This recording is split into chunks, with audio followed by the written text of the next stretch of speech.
오늘 그래서 6장에 가게 되면 이제 드디어 그 모든 것들이 다 준비되고 솔로몬이 성전을 건축하는 이야기가 나오게 됩니다.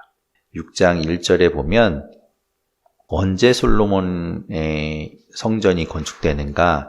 1절에 보면 이스라엘 자손이 애굽 땅에서 나온 지 480년 만에, 그러니까 출애굽한 지 480년 만에, 그리고 솔로몬이 이스라엘 왕이 된 지 4년째 되는 해, 그 해 12월이라고 되어 있는데 12월은 히브리 달력입니다. 히브리 달력의 2월 달을 이야기합니다.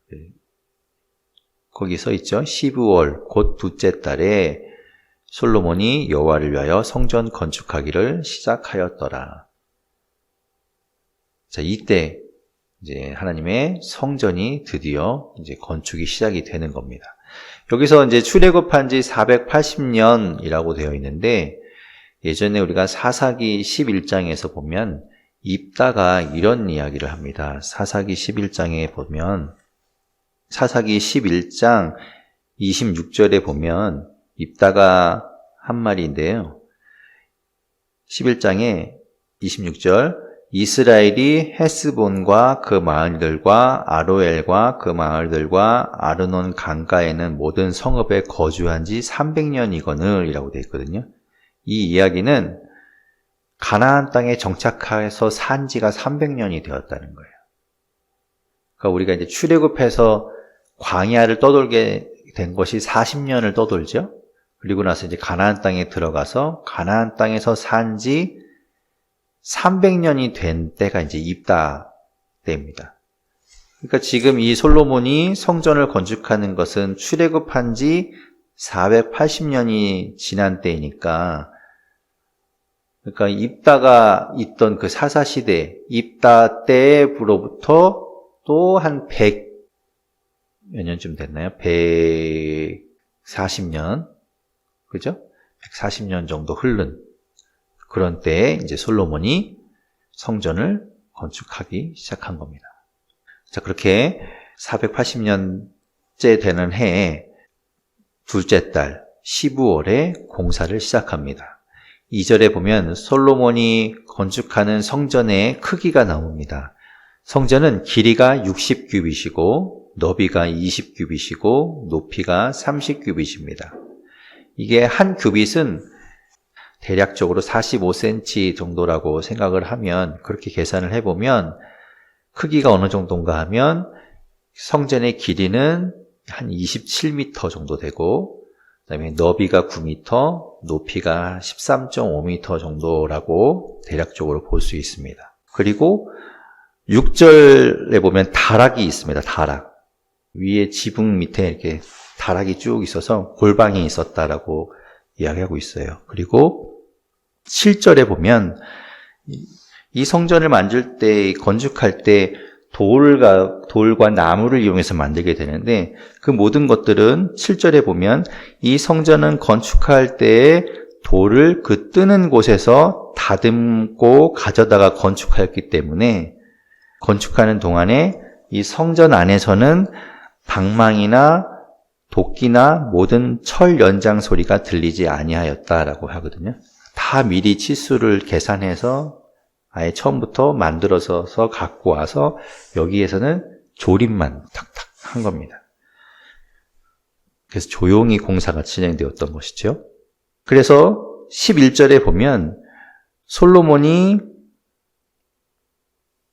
하나님 앞에 성전을 건축할 때 11절에 여호와의 말씀이 솔로몬에게 임하여 말씀하시기를 12절 내가 지금 이 성전을 건축하니 네가 만일 내 법도를 따르며 내 율례를 행하며 내 모든 계명을 지켜 그대로 행하면 내가 내 아버지 다윗에게 한 말을 내게 확실히 이룰 것이요 내가 또한 이스라엘 자손 가운데에 거하며 내 백성 이스라엘을 버리지 아니하리라. 하나님께서 이제 그 성전 건축하는 것을 보시면서 말씀하시는 것이죠.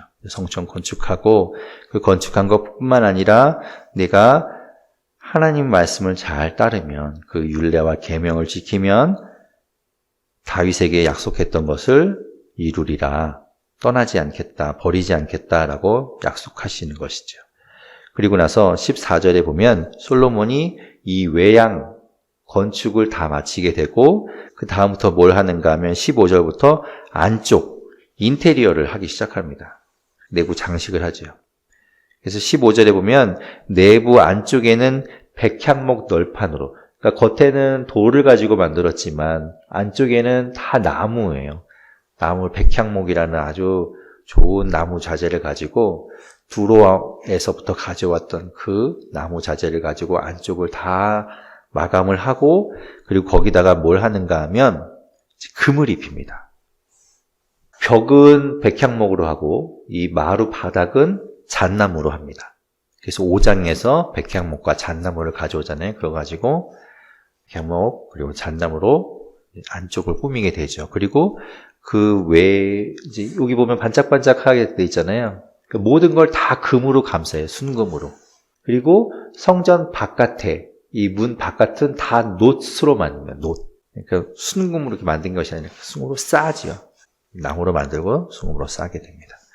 자, 그런 이야기가 나오고, 그래서 20절에 보면 지금 여기 나와 있는 지성소. 자, 성전 안에 여기가 성소고 그 안쪽에 법궤가 놓여지고 그룹들이 있는 여기가 지성소지요. 지성소의 크기는 20절에 길이가 20규빗, 너비가 20규빗, 높이가 20규빗. 정사각형의 방입니다. 그러니까 20규빗이면은 크기가 한 9m 정도 되죠. 9m 되는 이렇게 네모난 방인 거예요. 그리고 거기에는 순금, 정금으로 입혀서 꾸며놓은 겁니다. 그리고 그 안에는 23절에 보면 내소, 여기서 말하는 내소는 지성소를 이야기해요. 내소 안에는 감람나무로 두 그룹을 만들고, 그룹이라는 것은 쉽게 얘기하면 뭐 천사 같은 개념이라고 생각하시면 돼요. 하나님의 명령을 수행하는. 그래서 이 그룹이 있게 되는데, 이 그룹에 이제 한쪽 날개의 길이가 5규빗에서 이 전체 방 길이가 20규빗이니까 딱 맞게 되는 거죠. 날개가 서로 맞닿도록, 벽에 맞닿고 여기 서로 맞게 딱 만들어진 겁니다.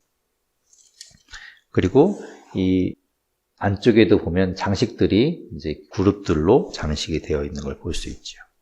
자, 그렇게 하나님께서 말씀하셨던, 또 하나님께 지금 성전을 지어 드릴 때 이 좋은 재료들, 최고의 재료들을 가지고 이렇게 이제 성전을 만들고 그 안쪽을 꾸미게 됩니다.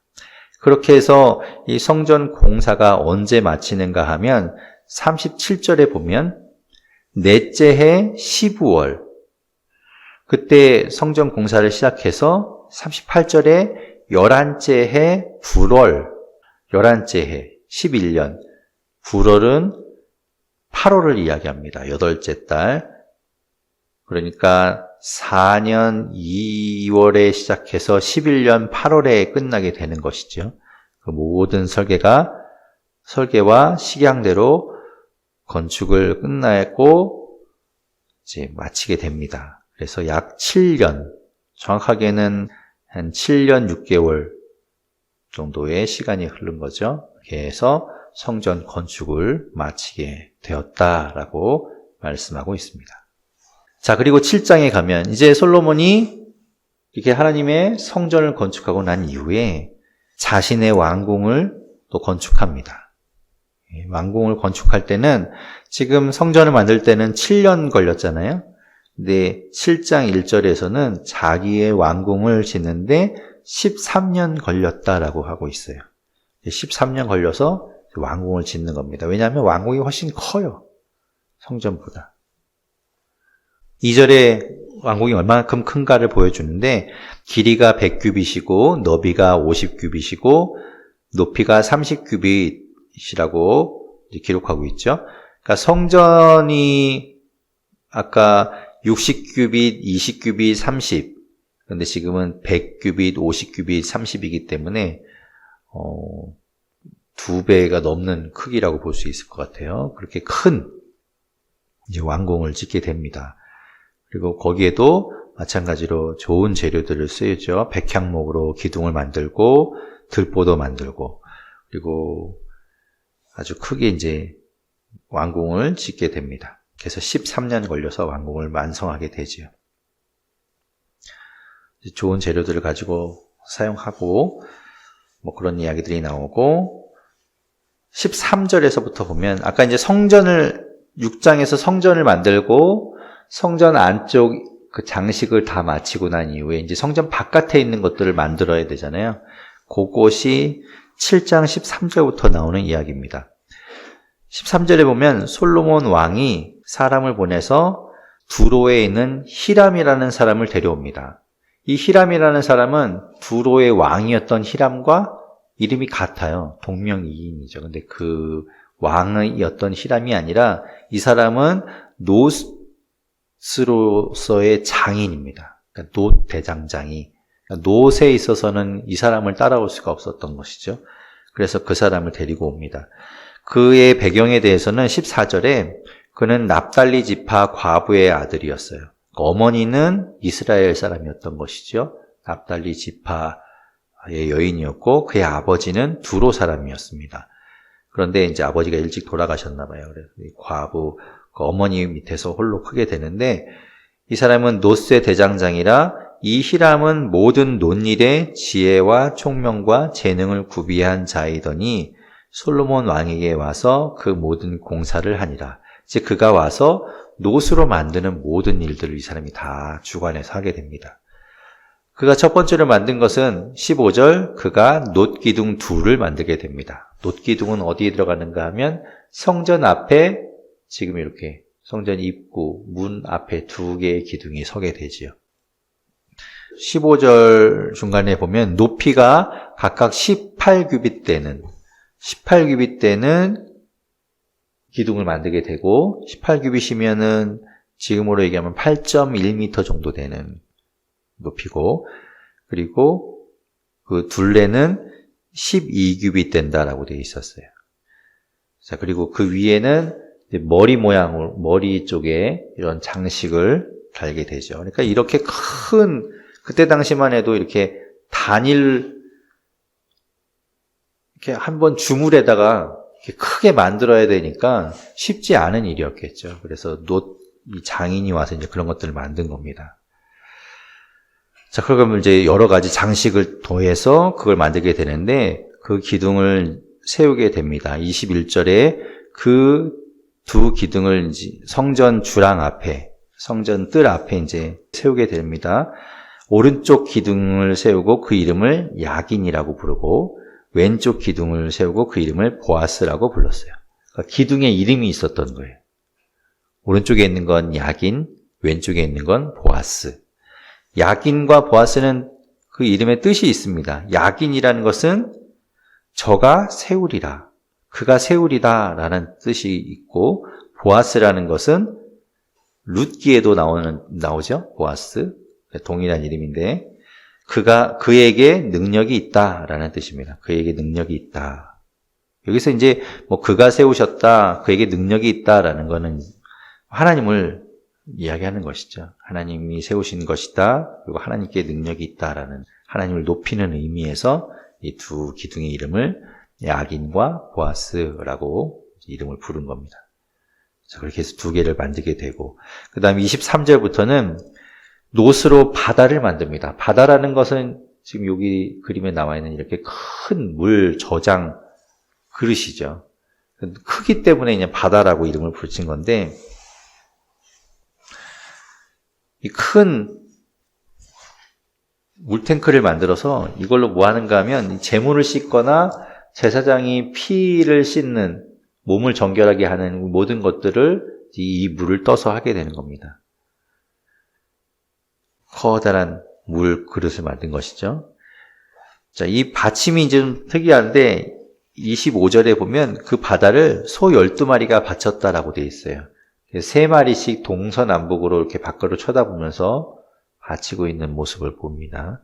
이렇게 해서 이제 큰 물 그릇을 만들게 되고, 그리고 27절부터는 자, 이 큰 물에 있는 것들을 떠서 이제 써야 되니까 이 옆에 이제 박이 달려있고 수레 10개를 만들게 되는데 10개를 만들어서 거기에 또 이렇게 작은 물그릇, 물두멍을 만들게 됩니다. 그래서 이제 그것들을 물을 담아서 그것으로 씻고 하게 되죠.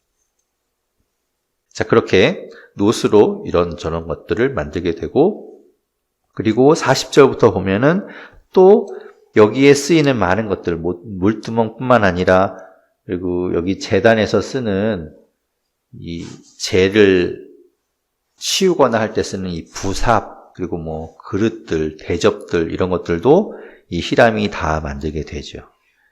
그럼 여러 가지 히람이 만든 것들을 목록에 대해서 쭉 기록하고 있습니다. 47절에 보면 이제 그 많은 것들, 그 기구가 심이 많음으로 솔로몬이 다 달아보지 아니하고 두었으니 그 논 무게를 능히 측량할 수 없었더라. 46절에 이제 그 놋으로 만든 그 모든 것들은 어디서 하는가 하면 요단 평지에서 그 숫꽃과 사르단 사이에는 차진 흙에다가 그 틀을 만들어서 거기다 놋을 부어서 이제 만들어서 이곳까지 가지고 오게 됐던 것이죠. 그렇게 놋으로 만든 것들을 만들게 됩니다.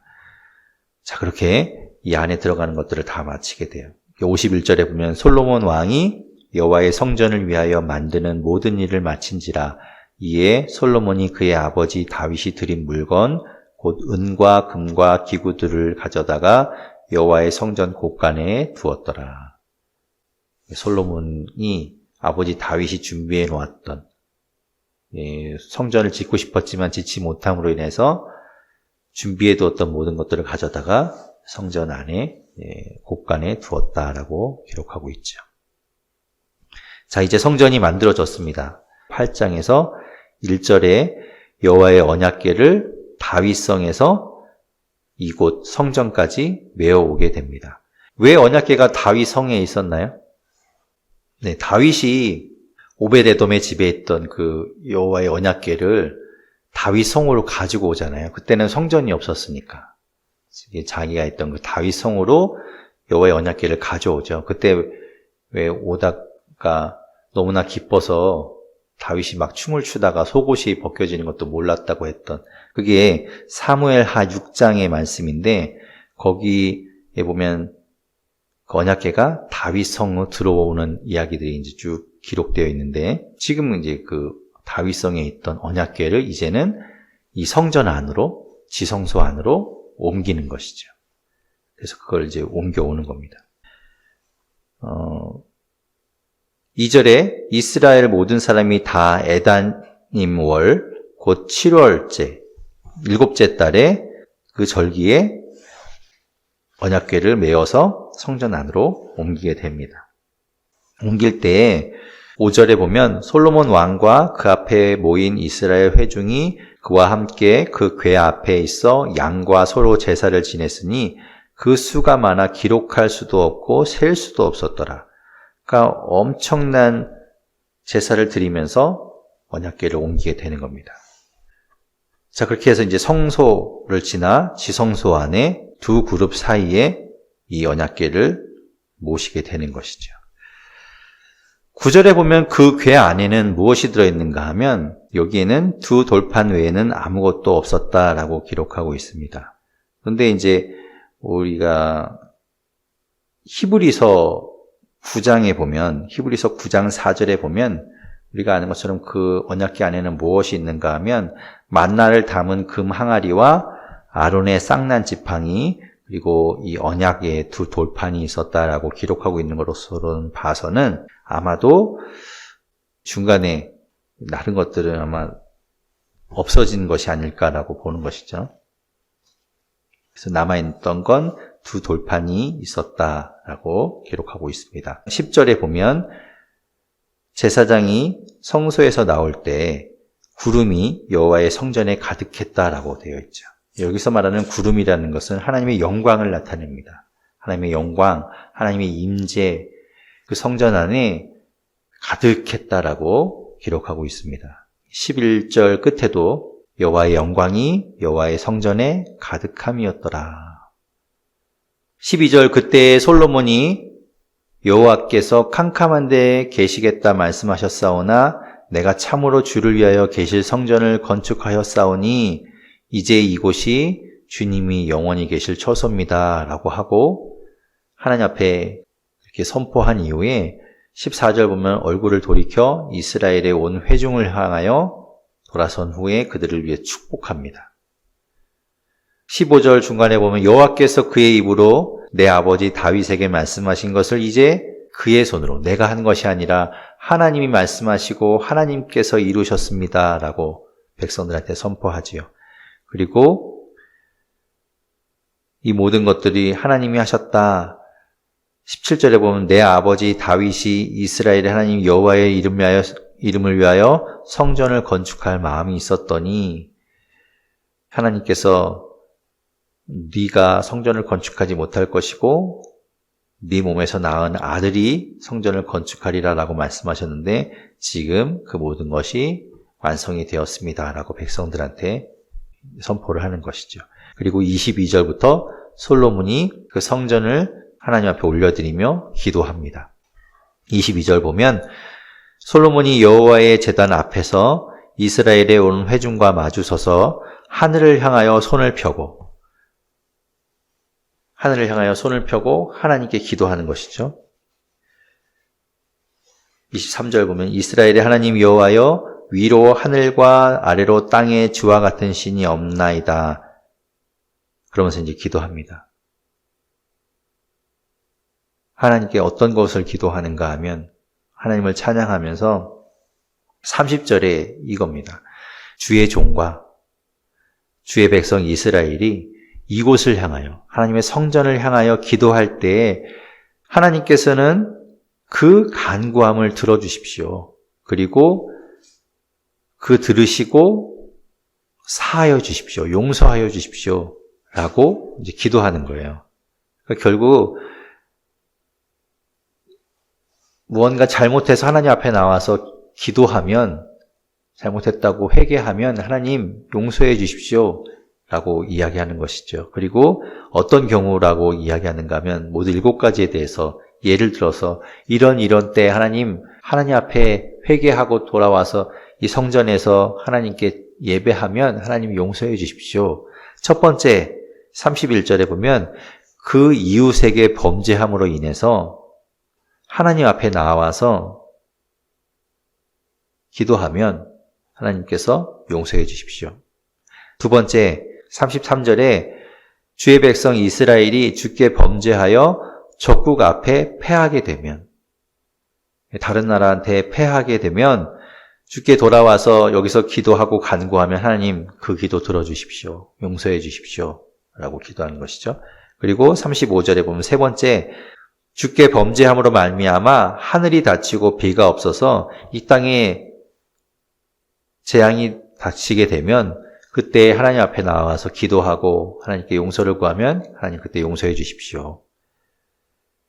네 번째 37절 만일 이 땅에 기근이나 전염병이 있거나 여러 가지 자연재해 그리고 뒤에 보면 적국이 와서 성읍을 에워싸거나 무슨 재앙이나 무슨 질병이 있든지 간에 하나님 앞에 나와 기도하고 간구하면 하나님 용서해 주시고 들어주십시오. 그리고 41절에 다섯 번째로 이스라엘뿐만 아니라 이방인이라도 하나님 앞에 나와서 그렇게 기도하고 간구하면 하나님 들어주십시오. 그리고 44절 여섯 번째로 적국과 더불어 싸우고자 하여 주께서 보내신 길로 나아갈 때 전쟁에 나가기 전에 하나님 앞에 기도하고 하나님께 구하며 나아오면 하나님 그 기도 들어주시고 하나님께서 함께 해주십시오라고 하는 것이죠. 그리고 마지막 46절에 그들이 주께 범죄함으로 주께서 그들에게 진노하사 그들을 적국에게 넘기시면 이것은 나중에 이스라엘이 멸망하는 모습과도 비슷해요.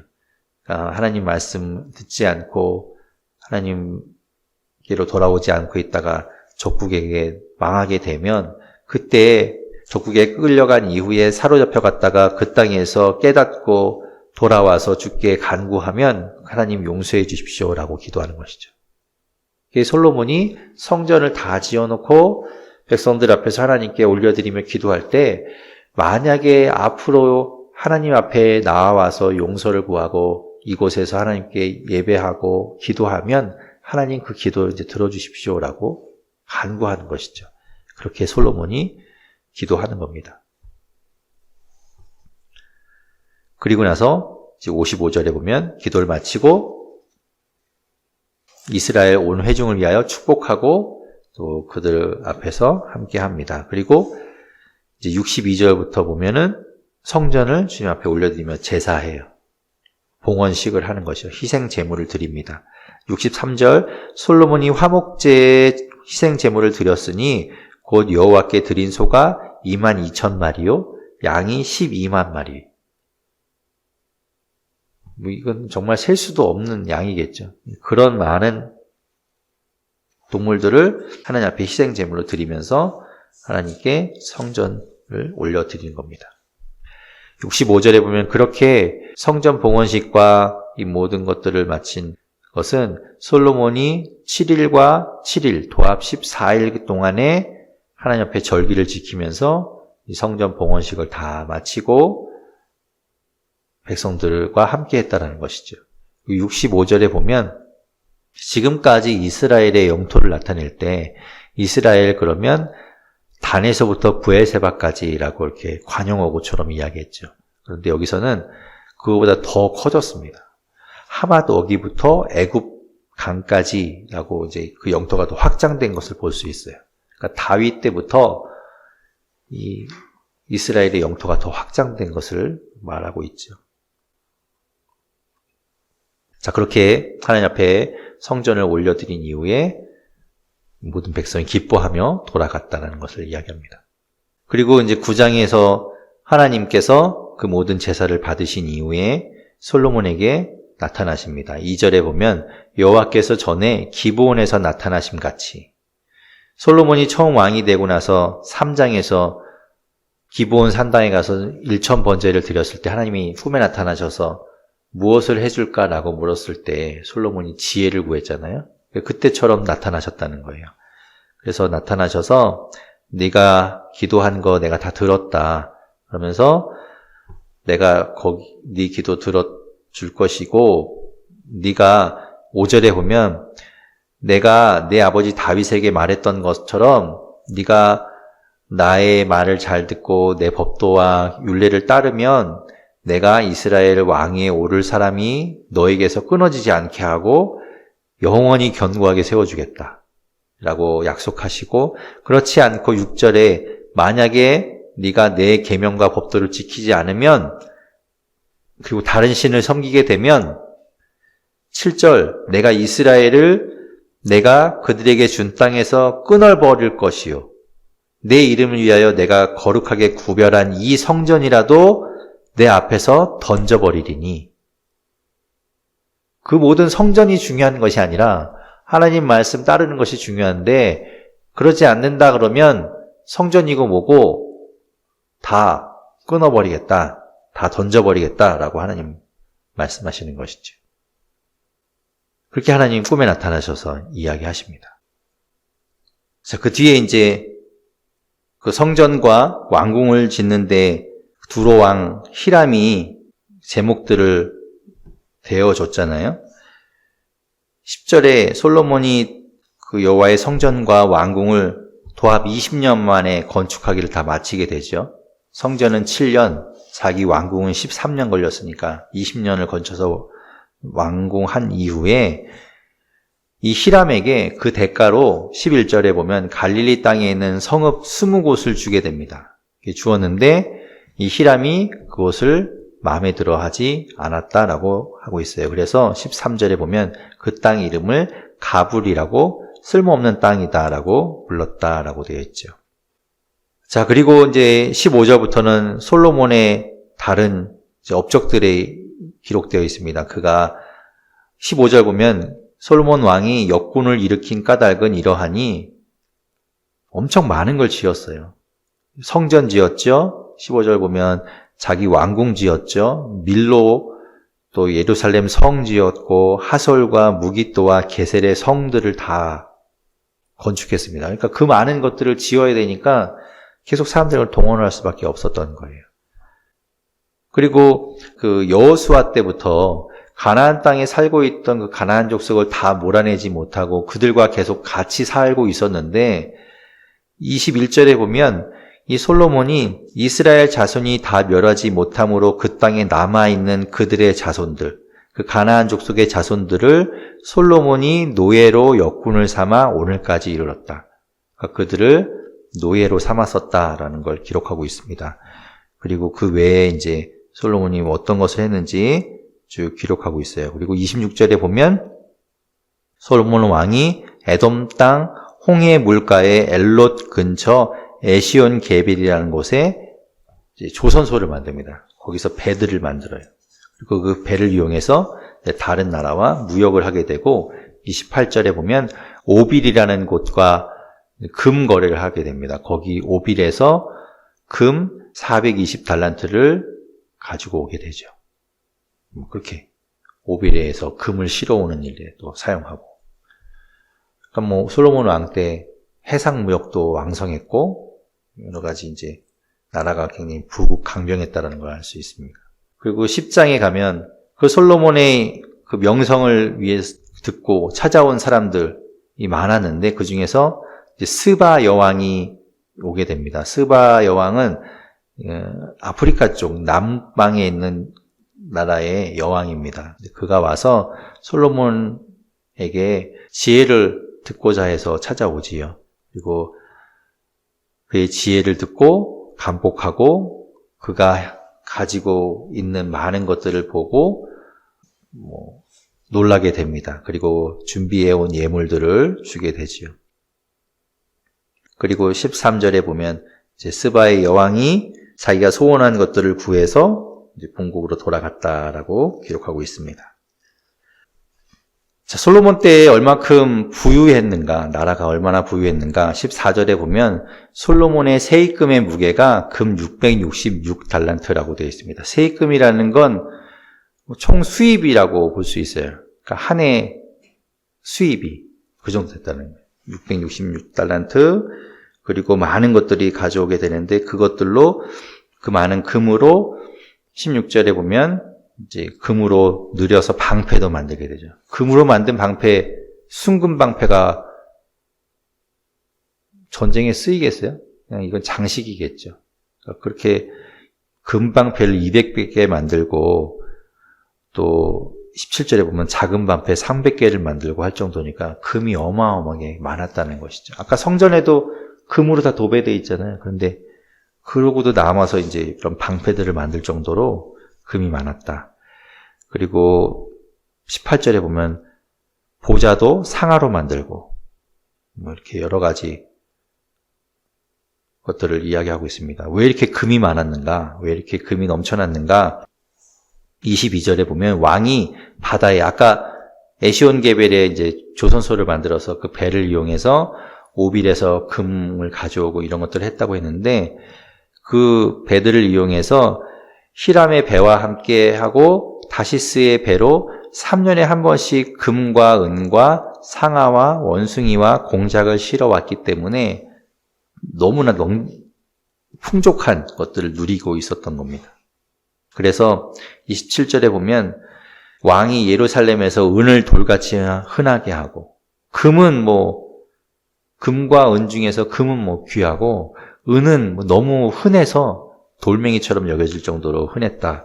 그리고 백향목이라는 그 귀한 나무도 평지의 뽕나무처럼 흔하게 만들었다. 그러니까 그 정도로 풍족한 시대였다라는 것을 은유적으로 이야기하는 것이죠. 11장에 가게 되면 솔로몬의 마음이 하나님으로부터 떠나게 됩니다. 11장 1절에 보면 솔로몬 왕이 바로의 딸 외에 이방의 많은 여인을 사랑하였으니 곧 모압과 암몬과 에돔과 시돈과 헷 여인이라. 이방의 그 이스라엘 주변에 있는 다른 나라들의 여인들을 사랑해서 그들을 다 아내로 맞아들인 거예요. 그리고 그들이 올 때에 자기가 섬기고 있는 그 이방신들을 그대로 들여왔기 때문에 마치 이 왕궁은 이방신의 무슨 전람회 같이 보였던 것이죠.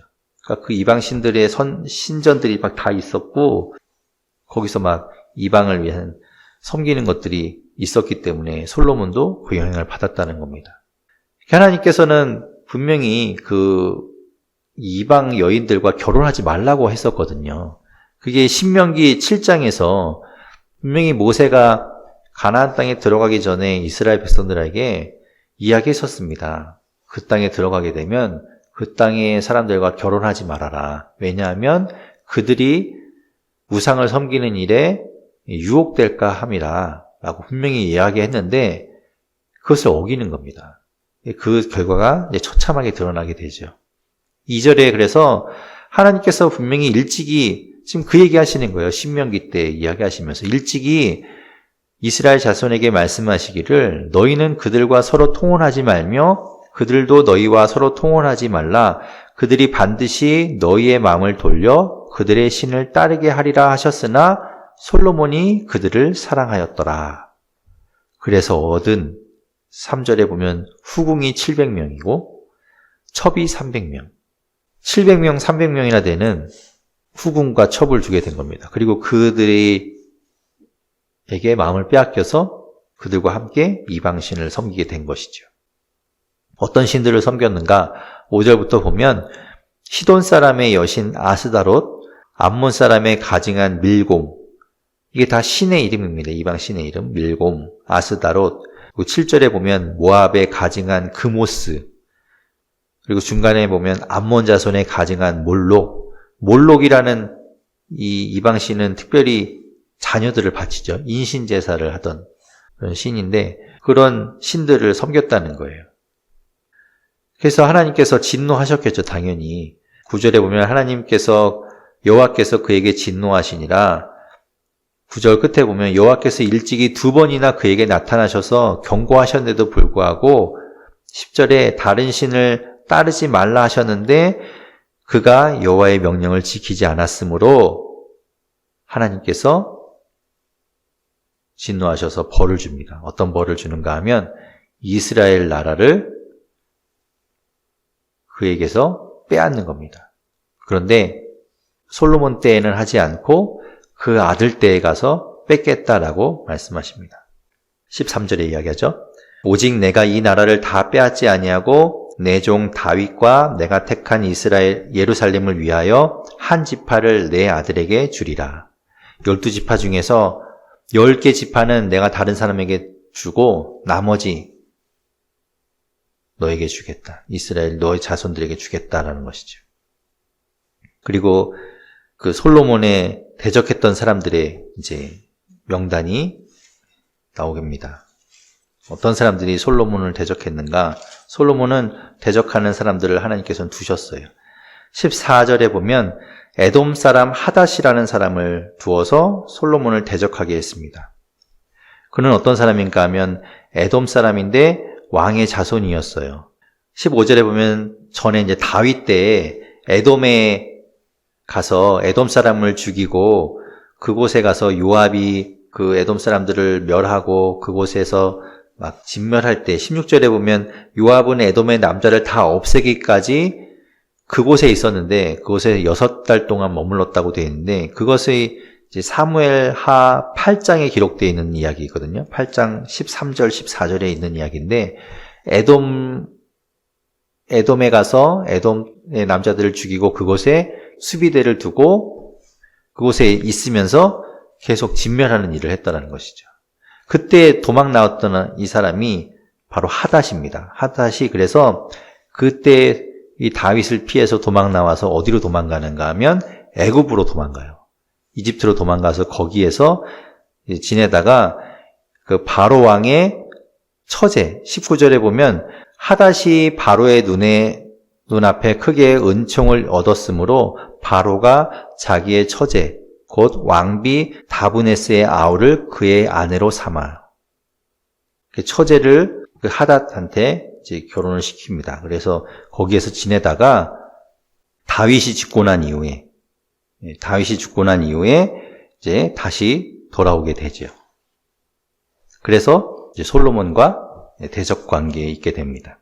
그리고 23절에 보면 두 번째로 어떤 사람이 대적자로 있게 되는가 하면 엘리아다의 아들 르손이라는 사람을 세워서 솔로몬의 대적자로 삼습니다.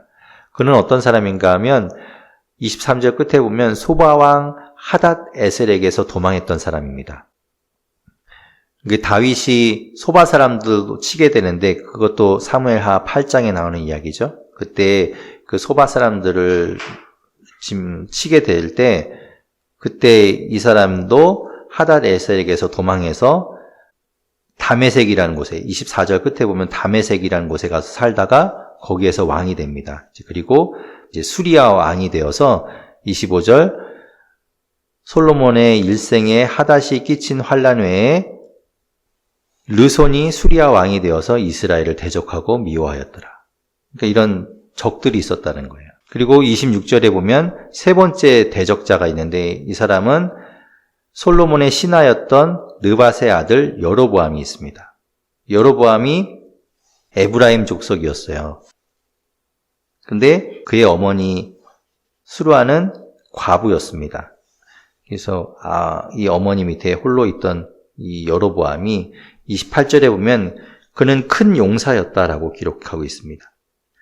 솔로몬이 이 청년의 부지런함을 보고 그를 세워서 요셉 족속, 에브라임 지파니까 에브라임 족속이니까 그 요셉 족속의 일을 감독하는 감독관으로 세웠는데 그가 그 감독으로 있을 때에 그 즈음에 29절에 보면 여로보암이 예루살렘에서 나갈 때에 길에서 누굴 만나는가 하면 실로 사람 선지자 아이야라는 사람을 만납니다. 근데 그 아이야가 여로보암을 딱 만나고 나서 여로보암에게 어떤 것을 이야기하는가 하면 자기가 입고 있던 새 옷을 30절에 보면 12조각으로 찢어요.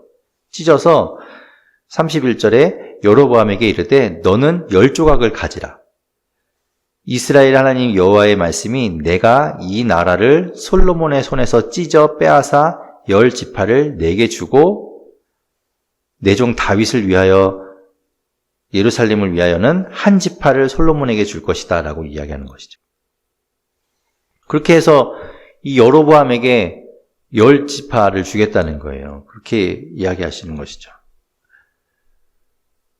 그러면서 그걸 줄 테니까 37절에 보면 내가 너를 취하리니 너는 내 마음에 원하는 대로 다스려 이스라엘 위에 왕이 되되 네가 만일 내가 명령한 모든 일에 순종하고 내 길로 행하며 내 눈에 합당한 일을 하며 내 종 다윗이 행함같이 내 율례와 명령을 지키면 내가 너와 함께 있어 내가 다윗을 위하여 세운 것 같이 너를 위하여 견고한 집을 세우고 이스라엘을 내게 주리라.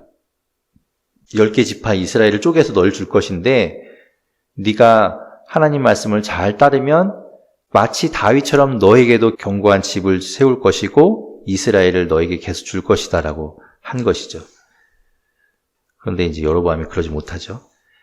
어쨌든 그것 때문에 여로보암이 그렇게 된다라는 이야기를 솔로몬이 듣고 여로보암을 죽이려고 했어요. 40절에 보면 솔로몬이 여로보암을 죽이려 하매 여로보암이 일어나 애굽으로 또 도망합니다. 아까 처음에 대적자였던 하닷처럼 애굽으로 도망을 가서 애굽 왕 시삭에게 이르러서 거기에서 숨어 지내다가 솔로몬이 죽을 때까지 거기에 이제 숨어 있게 됩니다. 그리고 나중에 솔로몬이 죽고 난 이후에 여로보암이 다시 찾아오죠.